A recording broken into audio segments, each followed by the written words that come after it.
My sister-in-law got on top of my head while I was underwater and wouldn't budge at all when I tried to move her. Now I am sure that she's been trying to delete me. 3 days ago, my husband and I went to his parents' house to visit for the weekend. His sister is a college student and was home for the summer as well, so we got to see her too. Since they have a lakefront property and the weather was very nice, a lot of our time was spent at the lake this weekend, and some very weird things happened. For some background first, I've always gotten kind of an off vibe from my husband's younger sister. When we were dating, it seemed like she would find any excuse in the world to avoid me, and when we did interact, I sensed some hostile undertones pretty much every single time. I brushed it off as just me maybe not clicking with her or misinterpreting her. Still, when we got married last year, I included her as one of my bridesmaids, and low-key, she was a huge pain in the ass for that entire experience. My other bridesmaids told me she made snide comments to them that made them quite uncomfortable. After my maid of honor went around showing us pictures of her dog, a doodle, apparently my husband's sister commented the lines of, "I don't know why people even get doodles, they're so unethical." She commented how much my maid of honor loaded her plate during a girl's night out to eat.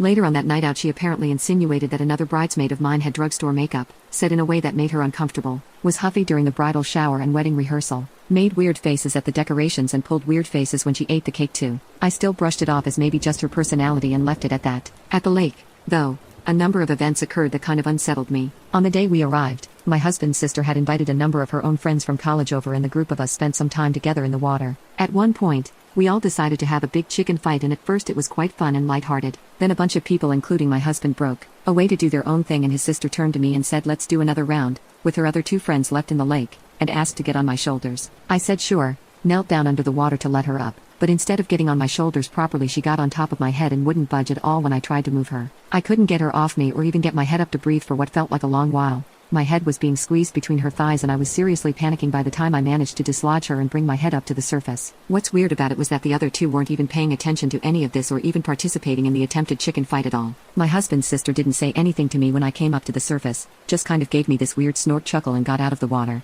I was noticeably shaken and trying to catch my breath, but I assumed maybe this was just some sort of an accident, so I tried to act fine and didn't say anything. My husband's parents have a Sea-Doo that they let those of us with a boating license use. I don't have a boating license, so it was mostly just me riding behind my husband with him at the wheel. My husband's sister offered me a ride, though, and I didn't want to say no, thinking maybe this was a chance to bond with her, so I agreed to it. I told her the Sea-Doo still made me quite nervous, though, and to take it easy if she could. She definitely did not take it easy. She took any and every opportunity she could get to jump the Sea-Doo off the wakes of boats that passed us by, was doing sharp turns at high speeds like crazy, and I found myself having to cling to her for dear life throughout the ride. There were points where we both nearly fell off the Sea-Doo with how wildly she was driving it. Again, though, I didn't say anything about it and acted fine because I thought maybe she didn't realize how fast and crazy she was going. Later, my husband's dad yelled at her for attempting to splash my husband with the Sea-Doo while he was in the water. Their dad told her it was dangerous to try and ride close to people in the water like that because she could have run him over. After about an hour or so, it was just me in the water with my husband's sister on the Sea-Doo,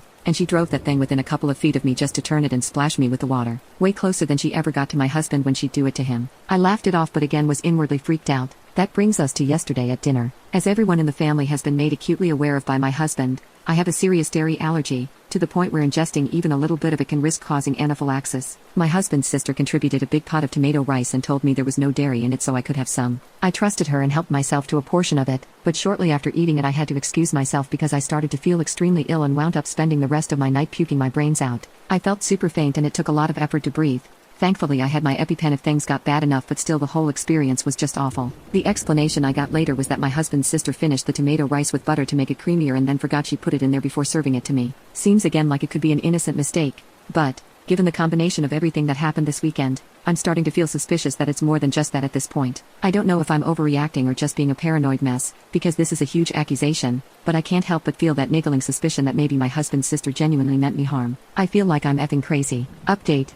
I did end up talking to my husband about his sister's behaviors toward me last weekend. I was planning on sitting him down and just point blank raising my concerns about her, but her name came up organically in conversation, so I ended up using it as a springboard for telling him about last weekend's incidents. As I went through each sketchy incident I had with her, my husband believed me and was angry on my behalf about what happened. He also supports my wishes to keep more of a distance from her going forward. He told me to let him know if she ever pulls anything like the incidents in the water/Sea-Doo again. The dairy thing he still believes to be a genuine accident. Apparently she was in tears over how badly she felt about that. My sister-in-law's behaviors last weekend weren't 100% out of character for her. After telling my husband about my incidents with her, he explained to me that she's had a history of crossing lines and testing the limits of people's boundaries like this, albeit never this egregiously. Until college, She struggled to make and keep friends due to constantly crossing peers' boundaries. My husband even had to come to her aid in grade school due to her pissing off the wrong people who were ready to beat her ass. He thought she'd gotten much better in recent years, which is why he was so taken aback when I told him about the stuff she did last weekend. She's been in therapy for a very long time now to treat some mental health and behavioral issues. My husband is pissed at her for what she did to me,